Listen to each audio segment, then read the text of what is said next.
అలకలు తీరిన కన్నులు ఏమని ప్రియా, అల్లరి చూపుల పల్లవి పాడెను ప్రియా. ఆ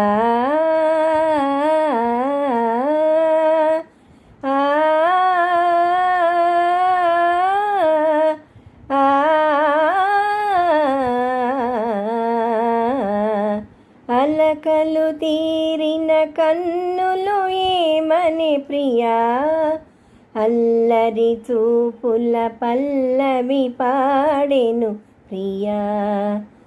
కదలే పూలగాలి నా